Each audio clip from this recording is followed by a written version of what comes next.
Welcome to Historical Legacies. Here, we dive into history's most intriguing stories, unraveling mysteries, and uncovering truths from the past. Subscribe to join our journey through time's greatest moments. Edward III, the king who redefined England's destiny. Few monarchs in English history have left as profound a mark as Edward III, a ruler whose reign transformed the kingdom's fortunes and reshaped its place in the world. Ascending the throne in 1327 under the shadow of political turmoil, Edward inherited a nation weakened by internal strife and external threats. Yet, through sheer force of will, military brilliance, and an unyielding ambition, he forged a legacy that would define England's medieval destiny. Edward's reign was one of extraordinary contrasts, marked by breathtaking victories and devastating setbacks. He laid the foundation for England's territorial ambitions in France, igniting the 100 Years' War, a conflict that would shape European geopolitics for over a century. Under his leadership, England emerged as a formidable military power, armed with revolutionary battlefield tactics and the deadly efficiency of the longbow. His campaigns in France, particularly the battles of Crécy and Poitiers, cemented his reputation as one of England's greatest warrior kings. Yet Edward was more than just a conqueror. He was a reformer and a statesman. His reign saw the strengthening of parliamentary institutions, the flourishing of chivalric culture, and the expansion of trade and commerce. His ambitious vision extended beyond the battlefield, leaving enduring impact on governance, law, and the social fabric of England. This documentary explores Edward III's life in detail, from his troubled ascension to the zenith of his power, revealing the pivotal moments that defined his rule. Through political intrigue, war, and personal ambition, we trace the story of a monarch who not only defended his kingdom, but also redefined what it meant to be an English king. Part 1. A Throne in Turmoil. Edward's Inheritance. England teetered on the edge of crisis, its throne a symbol of instability rather than strength. The reign of Edward II had collapsed under the weight of military failures, political discord, and personal weaknesses. Defeated at Bannockburn in 1314, humiliated by his over-reliance on favorites such as Piers Gaveston and the Despensers, and increasingly isolated from his nobility, Edward II had lost all control. His enemies, led by his own wife, Queen Isabella, and her ambitious lover, Roger Mortimer, seized their opportunity. In 1327, they forced the king to abdicate in favor of his 14-year-old son, Edward III. The deposed king, now a prisoner, would meet a mysterious and likely brutal end behind castle walls. Yet, Edward III was a king in name only. Power rested in the hands of Isabella and Mortimer, who ruled as regents under the guise of protecting the young monarch.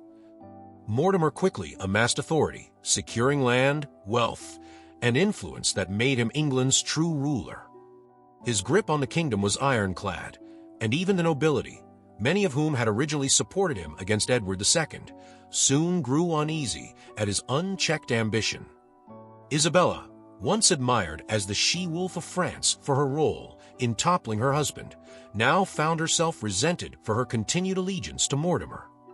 The boy king, meanwhile, remained a pawn, carefully watched by those who sought to control him. Beyond England's borders, the situation was equally perilous. Robert the Bruce had strengthened his hold on Scotland, and the English position in the north was crumbling. In France, tensions simmered as King Charles IV denied Edward III's claim to Gascony, setting the stage for greater conflicts to come.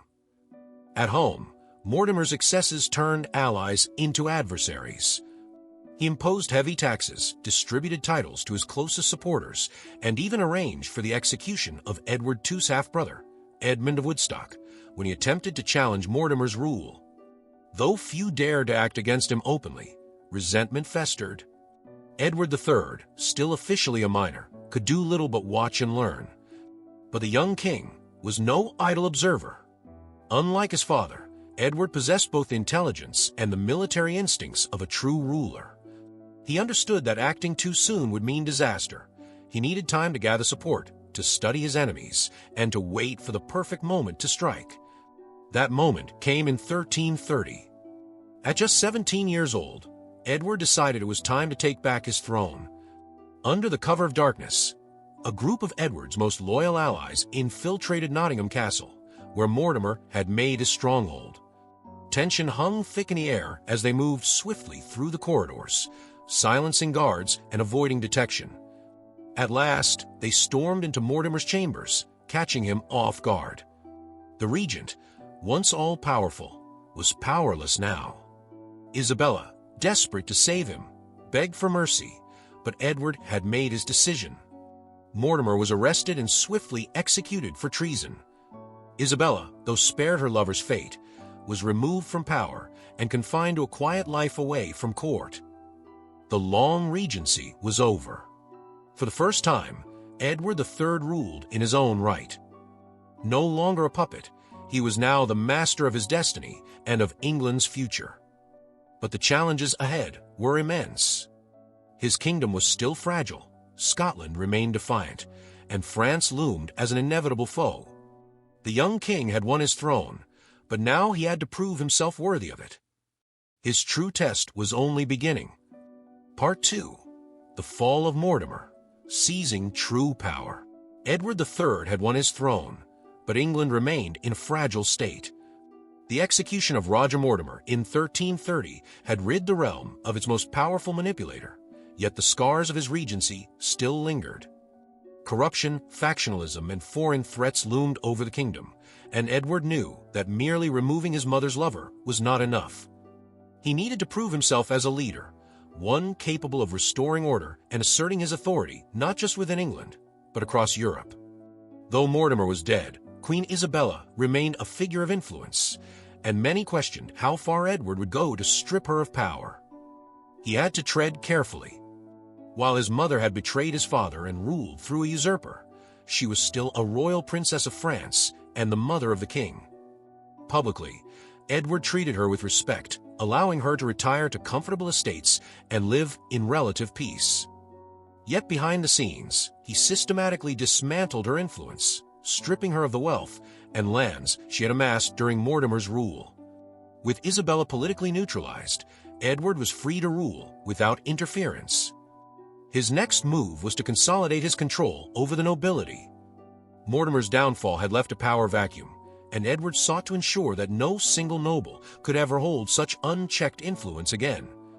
He restored lands and titles to those who had suffered under Mortimer's rule, rewarding loyalty while also keeping potential rivals in check. However, he also made it clear that his authority was absolute. No regents, no overmighty lords. England would be ruled by its king, and its king alone. Beyond England, challenges still remained. Scotland, long a thorn in England's side, was emboldened by the instability of the past decade. Robert the Bruce had died in 1329, leaving his young son, David II, as king. The Scots, determined to maintain their hard-fought independence, continued to harass English borders. Meanwhile, across the Channel, tensions with France were growing. Edward's tenuous claim to Gascony had been challenged by King Philip VI, and diplomatic relations were deteriorating. Though outright war had not yet begun, the storm clouds were gathering. Despite these looming threats, Edward wasted no time in proving his worth as a warrior king. In 1333, he launched a campaign against Scotland, seeking to restore England's influence over its northern neighbor. At the Battle of Halidon Hill, he crushed the Scots with tactical brilliance, demonstrating his mastery of the battlefield and his willingness to lead from the front. Unlike his father, who had suffered humiliation at Bannockburn, Edward III had emerged as a military force to be reckoned with. This victory cemented his reputation among his nobles and soldiers alike. The boy king who had once been controlled by his mother and her lover was now a true ruler, one who commanded respect, wielded power decisively, and inspired loyalty. With Scotland temporarily subdued, Edward turned his attention to the growing tensions with France. The road to war was inevitable, and he knew that his kingdom needed to be stronger than ever before. Edward III had seized power with precision and purpose. He had overthrown his regents, subdued his mother's influence, crushed internal threats, and established himself as a formidable leader. Yet his ambitions stretched far beyond England's borders. He did not merely wish to rule, he sought to expand, to conquer, and to redefine England's place in the world. A new chapter in his reign was about to unfold, one that would shake the very foundations of medieval Europe. Part 3. The Road to War. England and France collide. By the early 14th century, the tension between England and France had reached a boiling point, setting the stage for a conflict that would span over a century. The rivalry between the two nations had deep roots, stretching back for centuries, fueled by territorial disputes, royal ambitions, and economic interests. Yet, it was Edward III's claim to the French throne that would be the spark to ignite the fire of war. Edward's claim was grounded in the intricate politics of European monarchy. His mother, Isabella of France, was the daughter of Philip IV of France, making Edward a direct descendant of the French royal family. However, the throne of France had been usurped by Philip VI, the cousin of Isabella, after the death of the childless Charles IV, the last of the direct Capetian line. Edward, seeing this as a violation of his inheritance rights, argued that the French throne should have passed to him.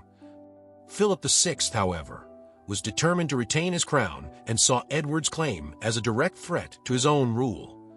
The stage was set for a bitter dispute that would not be resolved through diplomacy or marriage alliances, but through war. Edward, emboldened by his claim, refused to accept Philip's coronation and made his intentions clear. He would fight for the throne that he believed was rightfully his.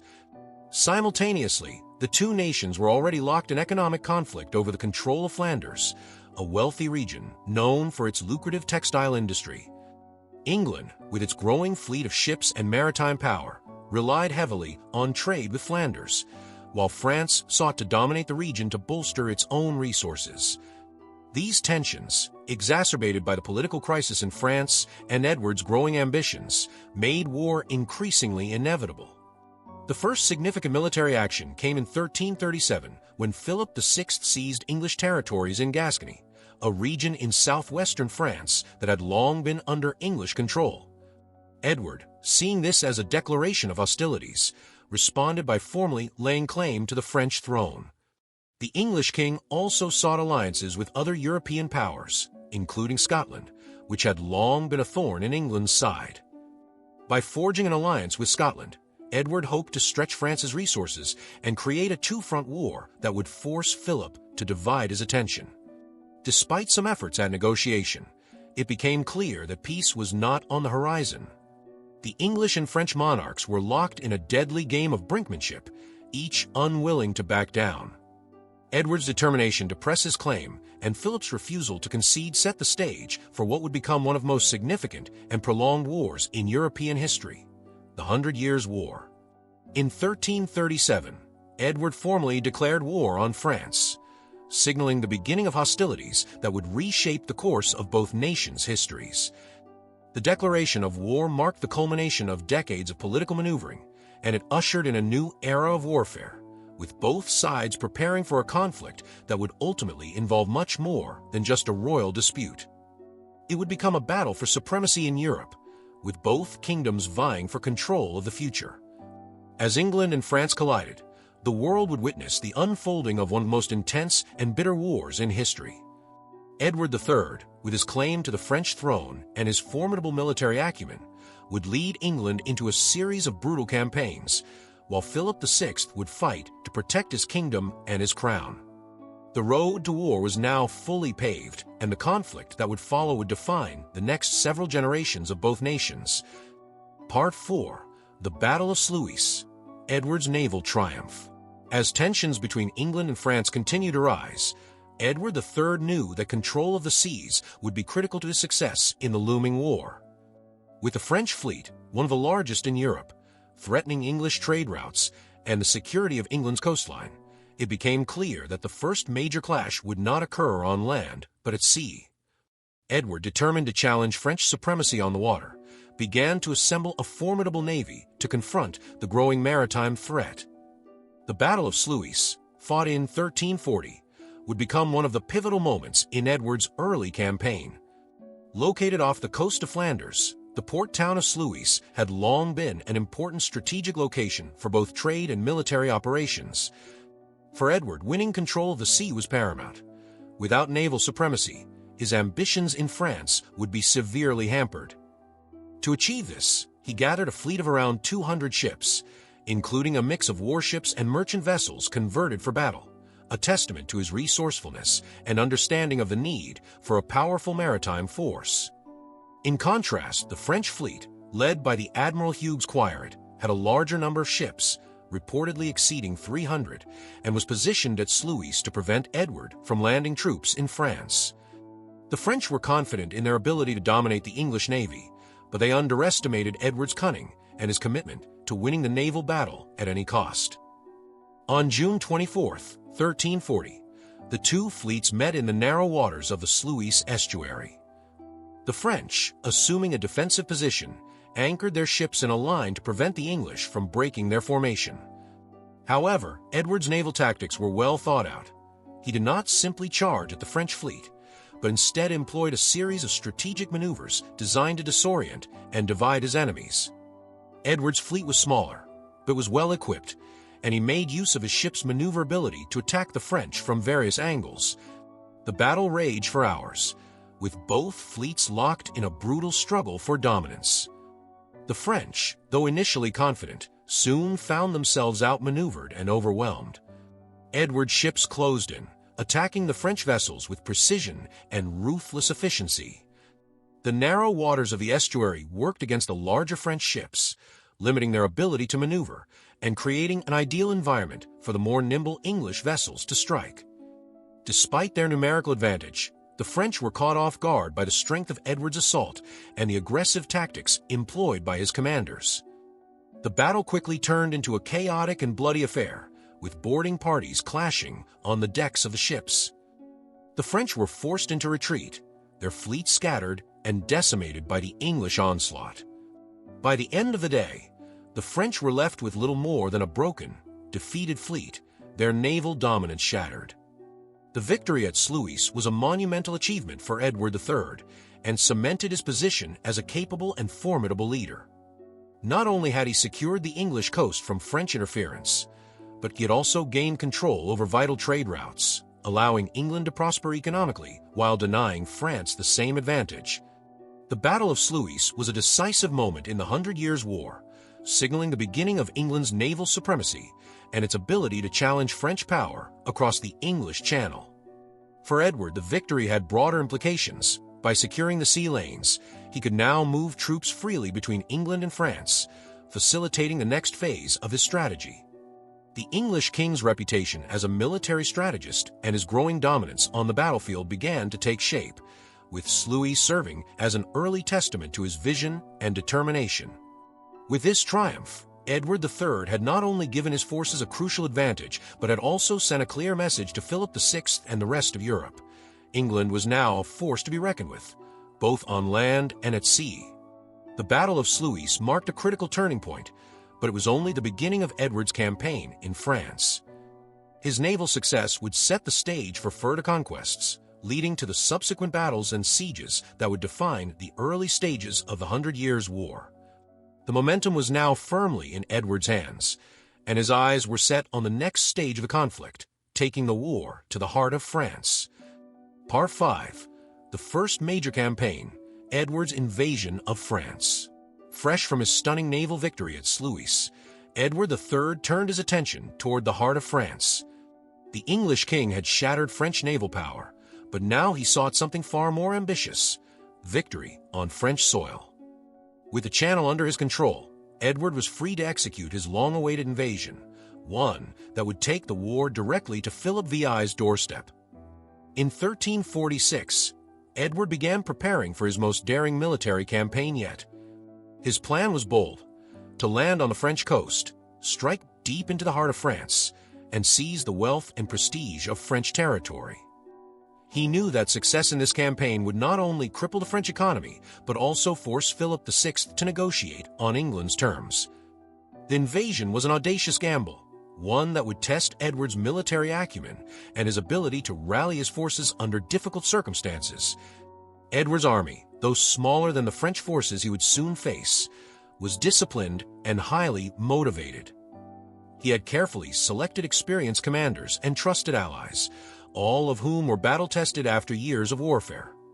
As the army prepared to land in Normandy, Edward's men were filled with a sense of purpose and anticipation. Their king's reputation as a leader had already been solidified by the victory at Sluys, and now they were ready to march into history. The English landing at St. Vaast-la-Hougue on the French coast in July 1346 marked the beginning of a campaign that would shape the fate of both nations. From the outset, the English forces proved their superiority in small-scale skirmishes against the French defenders. Edward's tactical brilliance was on full display as he avoided direct confrontation with the French main army, instead opting for lightning-fast raids that harried French supply lines and isolated key towns. By August, Edward's forces had marched south through hostile territory, capturing key towns and fortifications along the way. The French under Philip VI were slow to react, their forces divided and unsure of how to confront the English threat. The French king hesitated, reluctant to engage Edward in open battle, knowing that his numerically superior forces would not guarantee victory against the English king's battle-tested men. The tension mounted as Edward pushed deeper into France. Every town he captured was another blow to French prestige and another step closer to his ultimate goal, the French crown itself. As the English army marched toward the vital city of Calais, it became clear that Edward's campaign was not just about territorial conquest, but a broader strategy to force Philip VI to the negotiating table. Edward had, in essence, put France on notice. The time for diplomacy was over, and the only option left was to meet him in battle. By September 1346, the English had surrounded Calais, a city that had long been a thorn in England's side. The siege that followed was brutal and unrelenting, as Edward's forces cut off all supply routes to the city. The French, meanwhile, had been unable to mount an effective counterattack, their forces still too fragmented to respond to Edward's aggressive advance. As days turned into weeks, the pressure on Calais grew unbearable, forcing its defenders to surrender in early August 1347. The fall of Calais marked the first major victory of Edward's campaign and cemented his status as a military leader of unparalleled skill. The capture of Calais was not just a victory in the field, it was a symbol of Edward's growing dominance in the war. His successful invasion of France demonstrated that Edward was not only a king who could win battles, but one who could wage a campaign that would force France to reckon with England's military power. The French were now on the defensive, their kingdom invaded, and their sovereignty threatened. Edward had made his mark on history, but this was only the beginning of what would become a brutal and prolonged conflict. Part 6. The Battle of Crécy, Edward's Triumph on Land. Edward III's campaign in France was a tale of swift victories and strategic brilliance, but it was at Crécy in 1346 that he would face his greatest challenge yet. After months of advancing through French territory, Edward and his army found themselves on the verge of a pivotal confrontation with Philip VI's much larger force. The French king, having underestimated Edward's resolve, had amassed a substantial army, determined to crush the English threat once and for all. But Edward was no ordinary adversary. He was a king who understood that victory did not depend on numbers alone. The tension between the two armies mounted as they neared Crécy, a small village in northern France. Edward's forces were tired from their long march and recent battles, but their morale was high, bolstered by their previous successes. The English king knew this would be the defining moment of the campaign, the moment that could determine the fate of his kingdom and the future of the war. But Edward was not intimidated by the scale of the French army, which outnumbered his forces by at least 2 to 1. Edward's forces, numbering around 10,000, were composed primarily of longbowmen, who had already proven their effectiveness at Sluys and throughout the campaign. The French army, in contrast, relied heavily on cavalry, with knights ready to charge into battle. Edward's strategy was simple yet daring: to use the longbowmen to devastating effect and position his forces on the defensive. His men were well-trained and positioned behind a defensive line of stakes, offering protection against cavalry charges. As the battle began, the French forces advanced with their knights in full armor, confident that their numbers would overwhelm the English. But Edward's longbowmen proved to be the key to the battle's outcome. Positioned on the high ground, the English archers unleashed a barrage of arrows that rained down on the advancing French knights, causing chaos and disorder in their ranks.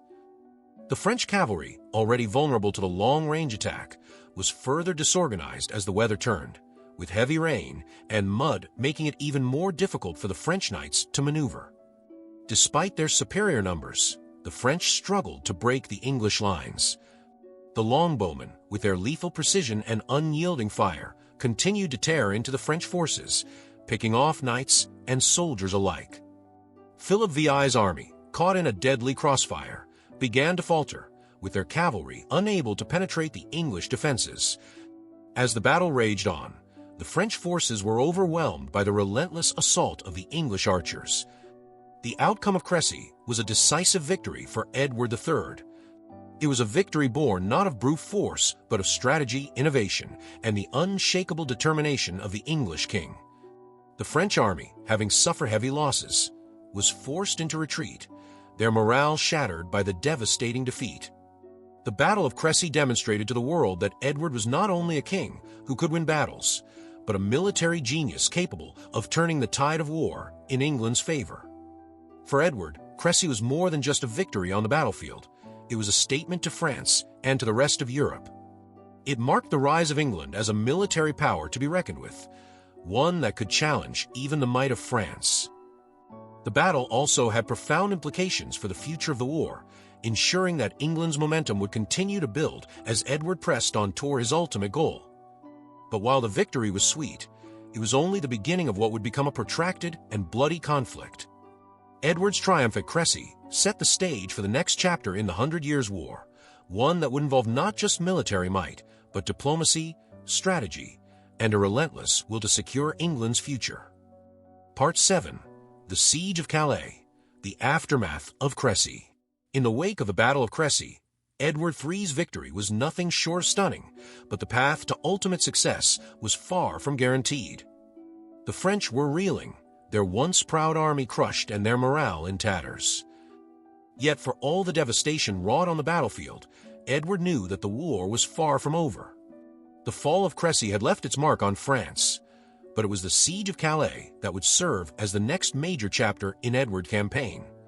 Calais, a strategic port town on the northern coast of France, was vital to both England and France for trade and military movement. For Edward, its capture was essential to solidifying England's control over the region and establishing a powerful foothold in France. Having crushed the French army at Crécy, Edward now turned his attention to this vital city. The Siege of Calais began in earnest in the fall of 1346, and it quickly became a test of endurance for both sides. The French defenders, led by the town's governor, Jean de Vienne, had no choice but to hold their ground against the English siege forces. The citizens of Calais were in a dire position, caught between the walls of their city and the overwhelming English forces surrounding them. Edward's men, having already proven their mastery in battle, now set about securing their dominance with a siege that would last for nearly a year.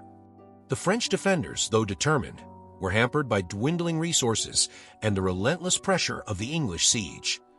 Edward had carefully cut off all supply lines to the city, making it increasingly difficult for the defenders to sustain their efforts. With the cold winter setting in, famine and disease began to take their toll on the citizens of Calais. The people, facing starvation and desperation, grew weaker by the day. The tension mounted as the city's morale crumbled under the relentless siege. Edward, ever the strategist, used this time to tighten his grip on the town, deploying his forces to dig trenches and build fortifications around Calais, ensuring that any attempt to break the siege would be futile. The English king knew that the longer the siege continued, the more likely the defenders would be forced to surrender. His patience, however, was matched only by his determination. Edward would not relent until the city had fallen into his hands. By the spring of 1347, the situation in Calais had become increasingly dire.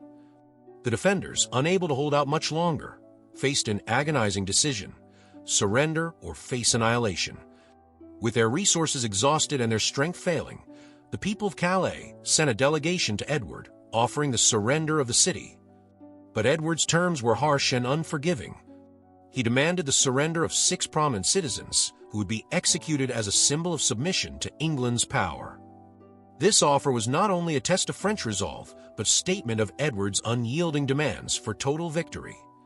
The leaders of Calais, desperate to save their people, agreed to Edward's terms, and the 6 citizens were chosen to face the king's wrath. The tension was palpable as the 6 men, dressed in nothing but sackcloth and with ropes around their necks, were brought before Edward. It was a moment of deep humiliation for France, but also a reminder of Edward's resolve and his unrelenting approach to warfare. Yet, in a surprising twist, Edward spared their lives, moved by the courage and dignity they showed in their sacrifice. This act of mercy stunned both the French and his own men, enhancing Edward's reputation as a ruler capable of both ruthlessness and mercy. The fall of Calais marked a key moment in the 100 Years' War. It was a victory that further solidified Edward's dominance over the French coast, but it also sent a powerful message to the world. Edward was not only a formidable military leader, but one who understood the psychological aspects of war. With Calais under his control, Edward had taken a significant step toward his ultimate goal, forcing Philip VI to recognize England's supremacy in the conflict. The siege of Calais, though brutal, also set the stage for the next phase of Edward's strategy. With his power now firmly entrenched in northern France, he had the momentum needed to continue his campaign and eventually secure his long-term objectives. The French would struggle to recover from the loss of Calais, both strategically and symbolically. But the war was far from over, and Edward's next move would once again push the boundaries of what was possible in the quest for dominance. Part 8. Edward's ambitions and the French response. Edward III's victory at Sluys had undoubtedly strengthened his position, yet his ambitions were far from satisfied. With naval supremacy secured, the English king set his sights firmly on his greater goal, the throne of France. The battle had not only given him the freedom to maneuver, but had also provided him with a clear path to launch a full-scale invasion of France. Edward's claim to the French throne was now at the forefront of his military strategy, and he was determined to make it a reality, no matter the cost. As Edward turned his focus toward France, he knew that the French king, Philip VI, would not simply acquiesce to the English king's aspirations. Philip was not a monarch easily intimidated, and he had the support of a powerful and wealthy kingdom that was ready to defend its sovereignty. The French response, both militarily and diplomatically, was swift and decisive. Philip VI, still reeling from his naval defeat at Sluys, recognized the urgency of the situation and began to mobilize his forces in preparation for a possible land invasion. Despite the loss at sea, Philip maintained control over much of France's territory and had the resources to challenge Edward's ambitions. The French king sought alliances with other European powers, hoping to create a coalition that could counter the growing English threat. He understood that the war could not be fought alone, and that the survival of the French monarchy depended on preventing Edward from gaining a foothold on French soil. Edward, however, was no stranger to French resolve and knew that he would have to strike swiftly if he was to capitalize on his momentum. He decided to lead his forces across the English Channel, hoping to land in northern France and begin his campaign in earnest. The region of Flanders, an area of crucial economic importance, would be the first point of contention, as it was a strategic location that both France and England sought to control. Edward's growing influence in the region would give him leverage, allowing him to further press his claims and weaken French power. In response, Philip VI sought to block Edward's attempts to land, relying on both military force and diplomatic pressure to curtail English expansion. His efforts focused on fortifying key ports and strengthening his alliances with nearby powers like the Kingdom of Castile and the Duchy of Brittany. Despite these efforts, the French king was still haunted by the memory of the English naval triumph at Sluys and the reality that England had the potential to strike swiftly and decisively from the sea. As Edward launched his campaign, he employed a combination of military strategy and diplomatic tactics to press home his ambitions. He sought alliances with several smaller states within France, attempting to weaken Philip's internal support. He also secured financial backing from wealthy merchants in Flanders, ensuring that his army was well supplied and capable of sustaining a prolonged conflict. Edward was playing the long game. His true goal was not simply victory on the battlefield, but the destabilization of France's political structure and the eventual collapse of Philip's rule. The battle between Edward and Philip, however, was not merely one of armies and strategies. It was also a contest of wills. Philip, though under pressure, was resolute in his determination to hold on to his throne, while Edward's resolve was equally unyielding, driven by the deep conviction that the French crown was rightfully his. As both sides maneuvered, the tension only mounted, with each move on the chessboard bringing them closer to a larger and more destructive confrontation. Edward's ambitions, far from being tempered by the French response, grew stronger with each passing day. His success at Sluys, his determination to expand his influence, and his ability to strike fear into Philip's heart signaled the beginning of a drawn-out and devastating conflict that would soon spread across the whole of France. Edward's English forces, now backed by an ever-growing coalition of allies, were poised to continue their advance, but Philip would not back down without a fight. The stage was set for an unrelenting struggle, with the future of both kingdoms hanging in the balance. Part 9. The Treaty of Brétigny, a temporary victory. Edward III had brought France to its knees. His victories at Crécy and Poitiers had shattered the illusion of French invincibility, and his forces had captured King John II of France, leaving the French monarchy in disarray. The balance of power, so long tilted in favor of the Valois dynasty, now leaned toward England. Yet for all his triumphs, Edward faced a brutal reality. Wars were won not just on the battlefield, but also through diplomacy, and his campaign, though successful, had drained England's coffers. If his ambition was to be sustained, he needed more than victories. He needed a settlement. The Treaty of Brétigny, signed in 1360, seemed to offer just that. The terms were overwhelmingly favorable to Edward. England would gain vast territories in France, including Aquitaine, Ponthieu, and Calais, without owing fealty to the French crown. In exchange, Edward agreed to renounce his claim to the French throne and release King John II for an exorbitant ransom of 3 million gold écus. For the first time, there was hope that the unrelenting war might be halted, at least for a time. Yet beneath the surface of this apparent triumph, cracks were already forming. Edward had extracted significant concessions, but the treaty rested on unstable ground. The ransom for King John was a sum so massive that France struggled to pay, and when the first installment fell short, the captured king, bound by honor, returned to English custody voluntarily, a rare gesture of medieval chivalry that only underscored the fractures within the French realm. Edward, despite the advantages he had gained, was not content. His renunciation of the French crown was a bitter compromise, one that gnawed at his ambitions. He had won battles, but not the war he had envisioned. England's dominance over France was written in ink, but not in certainty. The treaty had brought land, gold, and prestige, but had not secured his ultimate goal, the throne of France itself. He had spent decades proving his might, only to be forced into a peace that felt incomplete. The peace, though celebrated, was fragile. Even as Edward returned to England, hailed as a masterful strategist, resentment festered across France. The French nobility, humiliated by their defeat, refused to accept permanent English rule over their lands.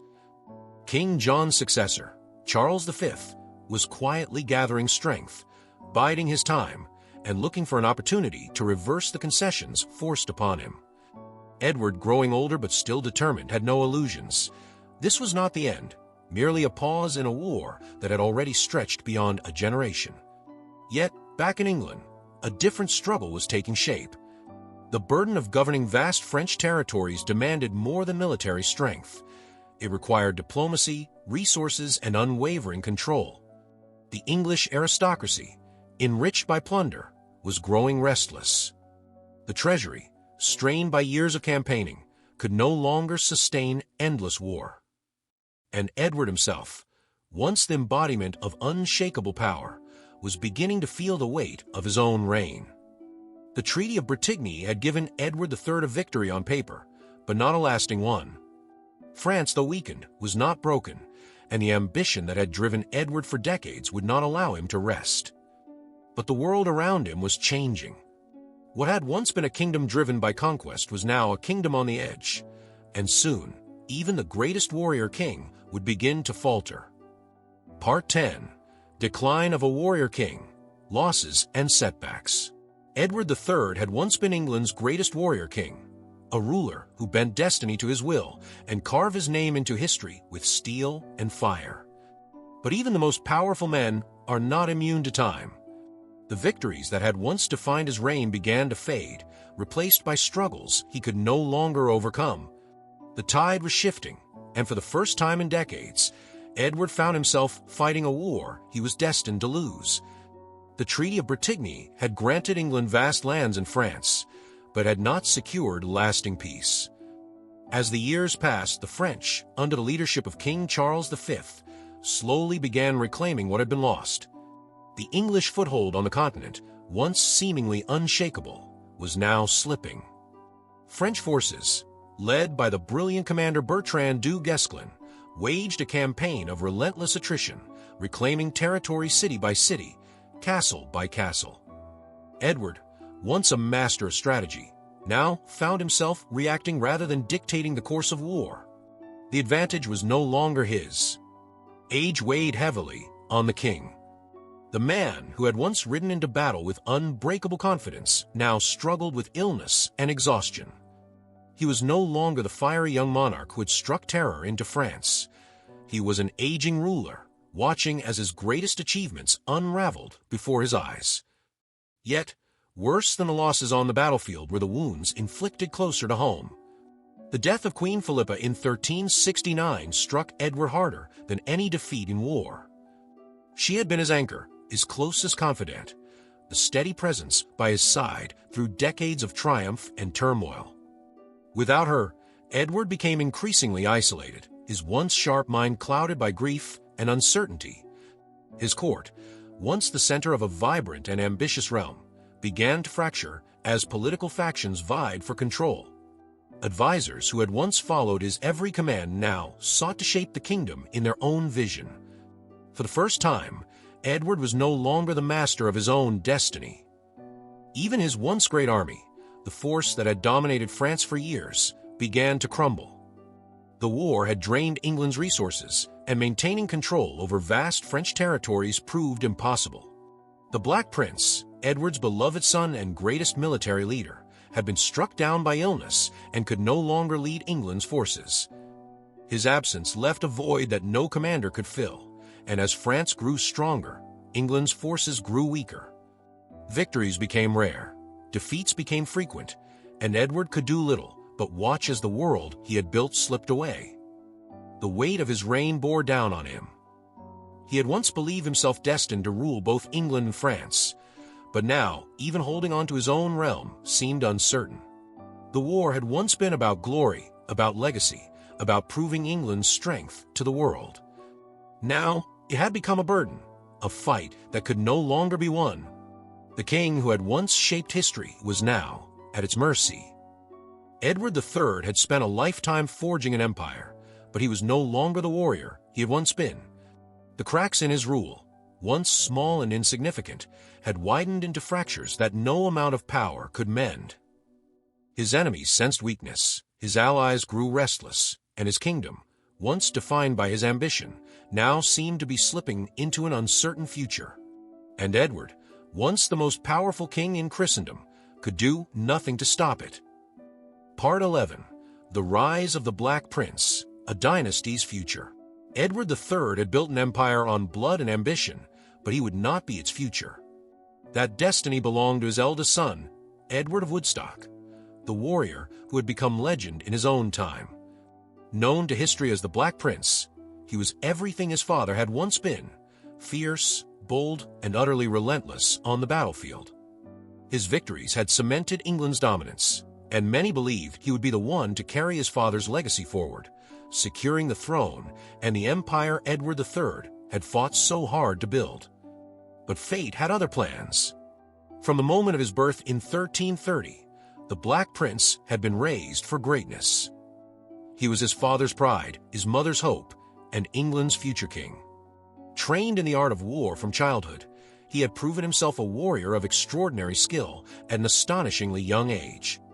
His triumph at the Battle of Poitiers in 1356, where he crushed the French and captured their king, had been the pinnacle of his military career. He had fought alongside Edward III, not merely as a prince, but as an equal, a commander who understood the battlefield as well as his father ever had. For a time, it seemed inevitable that he would one day surpass the legendary king. But war is cruel, and fate is crueler. The Black Prince had spent his life in the saddle, leading his men across France in brutal campaigns that drained his strength and left him weakened. By the 1360s, the once indomitable warrior was a shadow of himself, ravaged by illness that no physician could cure. The disease that gripped him was relentless, robbing him of the power and vitality that had once made him England's greatest warrior. Even as his health deteriorated, the Black Prince continued to fight. In 1367, he won a final, hard-fought victory at the Battle of Nájera, supporting a Castilian ally in Spain. But the triumph was costly. The campaign had been grueling, and the prince's sickness worsened. By the time he returned to England, it was clear that he would never ride into battle again. The heir to the throne, the future of Edward III's dynasty, was dying. The weight of his son's decline was unbearable for Edward III. He had envisioned a future where the Black Prince would take his place, continuing England's dominance over France and leading the kingdom into a new era of power. But now, that future was slipping away. The king, already struggling with his own decline, was forced to watch as his beloved son wasted away, powerless to stop it. By 1371, the Black Prince withdrew from court, too weak to govern and too sick to command. He lingered for years, enduring the slow collapse of his body while England itself began to unravel. The unity and strength that had once defined Edward III's reign were crumbling, and without the prince to hold the kingdom together, political divisions grew sharper. The once great dynasty was now facing a dangerous future, one without its strongest leader. In 1376, the inevitable happened. The Black Prince, England's greatest warrior and the hope of its future, succumbed to his long illness. The kingdom mourned as never before. His death left a void that could not be filled. Edward III had lost his son, his heir, and the one person who could have secured the future he had spent his life fighting for. As the bells of Westminster tolled the morning, Edward III, now an old and broken man, faced a terrifying reality. The son he had raised for war was gone. His legacy was unraveling. And for the first time in his life, the great warrior king had no one left to fight for. Part 12. Internal Struggles, Political Factions, and Royal Challenges. With the death of the Black Prince, the kingdom stood on unstable ground. Edward III, once the unshakable ruler of England, was now an old man weighed down by grief, illness, and a court that no longer followed his will. The mighty warrior who had defied kings and conquered battlefields was fading, and in his place, factions within the royal court began vying for control. England was no longer ruled by the strength of a single man, but by the ambitions of those circling his throne. For decades, Edward had held absolute authority, but age had eroded his power. His once brilliant mind, sharp as a blade in war and diplomacy, was now clouded by exhaustion and failing health. The Black Prince had been the anchor that held the kingdom together, the heir who commanded the respect of nobles and the loyalty of the army. But with him gone, the court turned into a battleground of political intrigue. At the center of this growing turmoil was John of Gaunt, Edward III's third son, and now the most powerful man in England. A skilled politician and military leader, he saw himself as the kingdom's true protector. But his influence was not welcomed by all. Many nobles distrusted his ambition, fearing that he sought the throne for himself.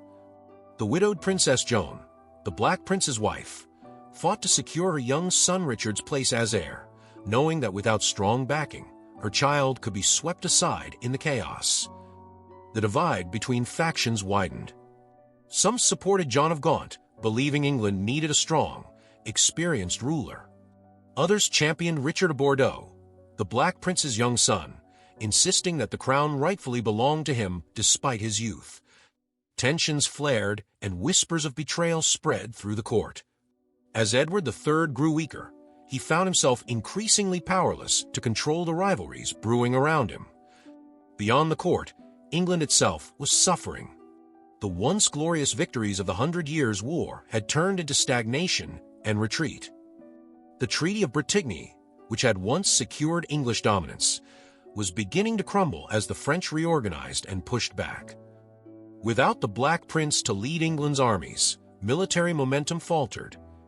Nobles who had once been loyal to the crown began questioning the future of the kingdom, uncertain if Edward III's rule could survive the growing instability. The king, who had spent his life wielding power with absolute authority, now found himself a prisoner of time and fate. His allies were gone, his enemies were growing bolder, and even his closest advisors no longer obeyed him without question.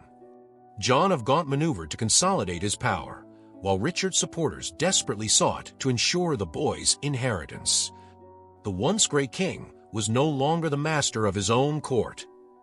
By 1376, Edward III was a shadow of the man he had once been. His health had declined rapidly, and with it, his ability to rule. The Parliament, sensing his weakness, took unprecedented steps to limit royal power, stripping his administration of many of its corrupt officials in what became known as the Good Parliament. But these reforms did little to halt the kingdom's downward spiral. Corruption, factionalism, and uncertainty plagued England, and the once unbreakable reign of Edward III was now hanging by a thread. As the king's strength waned, so too did his grip on the destiny he had once commanded with such certainty. His reign, which had begun in fire and ambition, was now slipping into chaos. The golden age of Edward III was crumbling before his eyes, and for the first time in decades, England's future was truly uncertain. Part 13. The Waning Years, Edward's Failing Health and Influence. The golden age of Edward III was over. Once he had commanded armies, shaped the destiny of nations, and ruled with the authority of a warrior king. Now, he was a frail and diminished figure, confined within the walls of his own court. His body, once strong enough to endure the rigors of endless campaigns, was now failing him, and with it, his grip on the throne slipped further.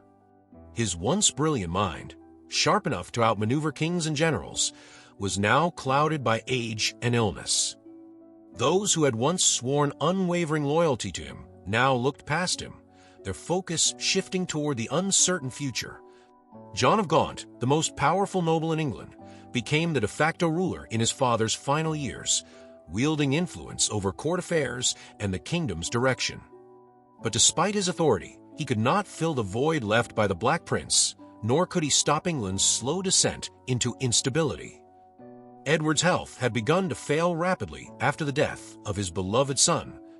He suffered from painful ailments, his body weakened by years of battle, stress, and age.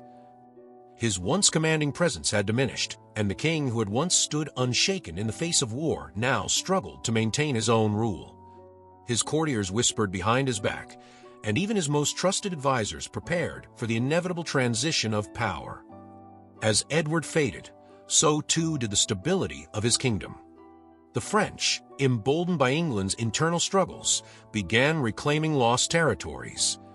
The gains of the Treaty of Brétigny unraveled, and English influence in France began to wane. With the Black Prince gone and Edward unable to lead, England's once mighty war effort faltered. Morale declined, and the victories that had defined Edward's reign became distant memories. The great warrior king was now powerless to stop the tide turning against him. Inside the royal court, the political landscape was shifting. John of Gaunt's growing influence caused tension among the nobility, while supporters of Richard, the Black Prince's young son, maneuvered to secure his inheritance. The struggle for power had already begun, even before Edward had taken his final breath. The very kingdom he had built with such determination was now slipping through his fingers. By 1377, Edward III was a shadow of his former self.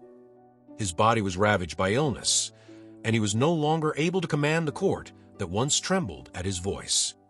He withdrew from public life, spending his final months in seclusion, far from the grandeur that had once defined his reign. The mighty warrior, the architect of England's rise, was now reduced to a frail and forgotten figure, watching helplessly as his legacy slipped away. His final days were marked by solitude. The man who had once stood at the heart of England's power was now surrounded only by a handful of loyal attendants. The court, the nobles, and even his own family had turned their focus toward the future. Edward III, who had once shaped history with his own hands, was now little more than a relic of a past age. Yet, even as his life neared its end, one truth remained undeniable. Edward III had redefined England. His wars, his reforms, and his vision had left a mark that would outlive him. Though his final years were filled with loss and decline, his legacy was far from over. The story of Edward III was not just about how he died, but about how he had shaped a kingdom that would endure beyond his lifetime. Part 14. Death of a King. The End of an Era. The death of Edward III in 1377 marked the end of an era that had shaped England's destiny for over 50 years. His reign, once filled with military triumphs and bold ambitions, now closed with the king's fading breath in his royal bedchamber. His death was not just the loss of a monarch, but the end of a vision, a reign that had seen England rise to the heights of power, only to leave it vulnerable in its twilight. By the time Edward passed, his kingdom was already in the midst of transformation. His long and prosperous rule had brought England glory in warfare and dominance over vast lands, particularly in France. But his final years had been marked by internal struggle, political factionalism, and the loss of vital support from the very figures who had once been his staunchest allies. The political landscape had shifted, and even the throne itself seemed to waver as uncertainty loomed over the succession. Edward's death marked the moment when his legacy was suddenly left to his 10-year-old grandson, Richard II, the son of the late Black Prince.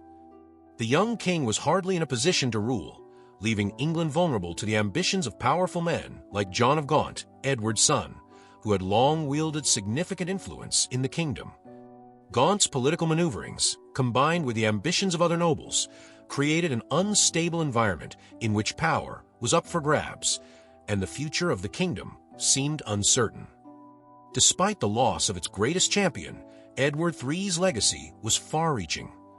His military campaigns, his establishment of English dominance over France, and his profound influence over the English monarchy were still felt long after his death. His reign had seen the creation of the English Parliament as a more formalized institution, the growth of English trade, and the strengthening of the monarchy through the conquest of territories and strategic marriages. Edward's reign had, in many ways, been a defining chapter in England's history, even as it was shadowed by his inability to adapt to the political and military realities in his final years. In his last years, England had entered an era of uncertainty that continued long after Edward's death. The Black Death, which had claimed the lives of millions across Europe, left England reeling in terms of both population and economic stability. The 100 Years' War continued, though it had become a drawn-out and costly conflict, leaving England's political landscape even more fragmented. Yet, despite these challenges, the foundations of the kingdom that Edward III had laid remained strong, even as the monarchy, with its new, young king, had yet to solidify control. Edward's death on June 21, 1377, was a solemn event, but it did not bring an immediate end to the kingdom he had created. His influence could still be felt across the political, social, and military spheres of England, and the questions surrounding the crown's succession would continue to shape the future. While Richard II was crowned king, it was clear that the real power lay in the hands of those who had dominated the court in Edward's final years. Though his death marked the official end of his reign, Edward III's legacy was deeply entrenched in the English consciousness. His leadership, his military successes, and his ambition to elevate England as a power on the global stage left a blueprint that would echo throughout history. His reign had defined an era, and even in death, the world would continue to reckon with the kingdom he had crafted. Part 15. Edward III's Legacy, a Kingdom Forever Changed. Edward III's reign was a turning point in English history, a time of monumental change that shaped the future of the kingdom for generations to come. Though his death marked the end of an era, the impact of his rule continued to echo throughout the centuries. His military prowess, his vision for a united and powerful England, and his transformative policies had forever altered the course of the nation. One of Edward's most significant contributions was the establishment of the English Parliament as a political force. While Parliament had existed before, it was during Edward's reign that it became a key institution in the governance of England. He recognized the necessity of involving his nobles and clergy in decision-making, especially in matters of taxation and war. Edward's ability to navigate the complex political landscape of his time allowed Parliament to become a more formalized body, setting the stage for the evolution of representative government in England. This move would have far-reaching effects, influencing the development of constitutional monarchy and eventually shaping the modern democratic world. Edward's military campaigns, particularly in the Hundred Years' War, also left a lasting legacy. His early successes in France, including the Battle of Sluys and the Treaty of Brétigny, brought England to the height of its power, securing significant territorial gains and asserting its dominance in Europe. Even though the war later became a protracted struggle, the military strategies and tactics pioneered under Edward's leadership laid the groundwork for future generations of English commanders. His legacy as a warrior king remained intact, a symbol of national pride and determination. However, Edward's reign was not without its contradictions. He was a king who both glorified and strained the very institutions that sustained his power. While his military victories bolstered England's standing, the cost of war drained the treasury and left the kingdom vulnerable to internal conflicts. The Black Death, which struck during his reign, also left an indelible mark on English society, further complicating the task of ruling a nation already in turmoil. Edward's inability to effectively address these challenges in his later years created a fragile foundation for his successors to navigate. Despite these challenges, Edward III's legacy endured. His reign had set the stage for the rise of the Black Prince, whose potential as a future king seemed boundless before his premature death. And with the ascension of Richard II, although a young and inexperienced monarch, the structure of England's political system, cemented by Edward's efforts, would continue to evolve. The foundation of England's monarchy and the direction of its empire were shaped by Edward's ambition, making him one of the most influential rulers in medieval history. But perhaps Edward's most lasting legacy was the identity he forged for England. Under his rule, England became not just a kingdom, but a symbol of military prowess, political strength, and cultural influence. The warrior king ethos became deeply embedded in the English national psyche, inspiring generations of leaders who followed in his footsteps. Edward III's reign represented the zenith of English ambition, a time when England was seen as a dominant force in Europe. Even after his death, England would continue to reckon with the legacy of Edward III. His reign set a standard of leadership that would influence the kings and queens who followed, shaping the course of English history in profound ways. Edward's vision, his wars, and his reforms had laid the groundwork for the future of England, and his legacy would remain a cornerstone of the kingdom for centuries. As time passed, Edward III's influence would continue to be felt in the way England governed itself, waged war, and defined its place in the world. Though his reign ended with uncertainty, the kingdom he left behind was one poised for continued greatness, and was a legacy that would shape the very future of England. Thanks for tuning in to Historical Legacies. If you enjoyed this dive into history, please like, subscribe, and share. Join us next time for more fascinating stories from the past.